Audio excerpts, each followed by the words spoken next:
Hello दोस्तों, कैसे हैं आप सभी लोग।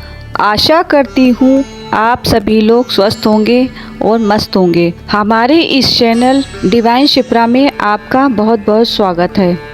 क्या आप जानते हैं कि हफ्ते में एक ऐसा दिन भी आता है जब यात्रा करना आपके बने बनाए काम बिगाड़ सकता है। आखिर बड़े बुजुर्ग क्यों कहते हैं कि बुधवार को बेटी विदा नहीं करनी चाहिए। आज मैं आपको सुनाने जा रहा हूँ एक ऐसी जिद्दी साहूकार की रोंगटे खड़े कर देने वाली कहानी, जिसके सामने खुद भगवान उनके हम शक्ल बनकर खड़े हो गए। अगर आपके काम में भी रुकावटें आती हैं या बुद्धि साथ नहीं देती, तो यह कथा आपके जीवन का टर्निंग पॉइंट हो सकती है। तो कथा इस प्रकार है। बहुत समय पहले की बात है। एक अत्यंत धनी साहूकार अपनी पत्नी को लेने ससुराल गया। वहाँ उसका बहुत स्वागत सत्कार हुआ। कुछ दिन रुकने के बाद उसने विदाई की बात की। उसके ससुर ने हाथ जोड़कर कहा, बेटा, आज बुधवार है। शास्त्रों में बुधवार के दिन यात्रा करना वर्जित माना गया है, खासकर पत्नी को साथ लेकर। तुम कल चले जाना। लेकिन साहूकार अपने धन और जवानी के मद में चूर था। उसने कहा, ये सब अंधविश्वास है, मैं आज ही जाऊंगा। साहूकार अपनी पत्नी को लेकर रथ में निकल पड़ा। जैसे ही वो आधे रास्ते जंगल में पहुंचा, तेज धूप की वजह से उसकी पत्नी को प्यास लगी।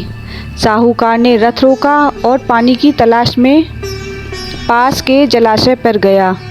जब वह पानी लेकर लौटा तो उसके पैरों तले ज़मीन खिसक गई। उसने देखा कि रथ में उसकी पत्नी के पास बिल्कुल उसकी ही शक्ल सूरत, उसके ही जैसे कपड़े और उसकी ही जैसी आवाज़ वाला एक और दूसरा व्यक्ति बैठा था। साहूकार चिल्लाया, अरे दुष्ट, तू कौन है जो मेरी पत्नी के पास बैठा है। उस हमशक्ल ने पलटकर बड़ी मासूमियत से कहा, भाई, तुम कौन हो। यह तो मेरी पत्नी है, मैं तो इसे अभी पानी पिलाकर हटा हूँ। दोनों में भीषण झगड़ा होने लगा। साहूकार की पत्नी भी चकरा गई, क्योंकि दोनों एक ही जैसे दिख रहे थे। शोर सुनकर वहाँ के राजा के सिपाही आ गए। उन्होंने असली साहूकार से पूछा, क्या सबूत है।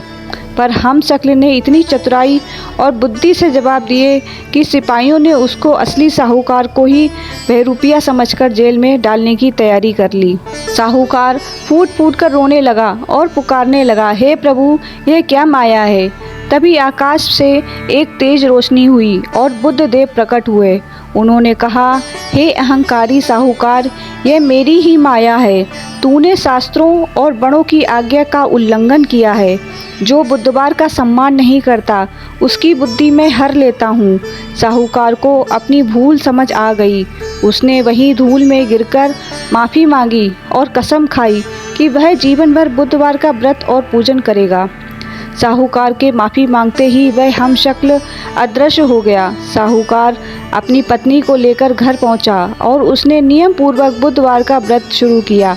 धीरे धीरे उसका व्यापार और बढ़ा, उसे संतान सुख मिला और उसकी बुद्धि और भी प्रखर हो गई।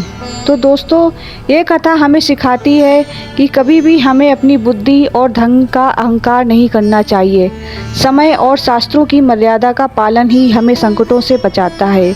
अगर आपके साथ भी ऐसा होता है और आपके पास पैसा तो है पर शांति नहीं, या मेहनत के बाद भी तरक्की नहीं मिल रही, तो अगले ही बुधवार से यह व्रत शुरू करें। तो दोस्तों, ये हमारा वीडियो आपको कैसा लगा। अगर आपको यह वीडियो पसंद आया हो तो हमारे वीडियो को लाइक करें, हमारे चैनल डिवाइन शिप्रा को सब्सक्राइब करें। राधे राधे।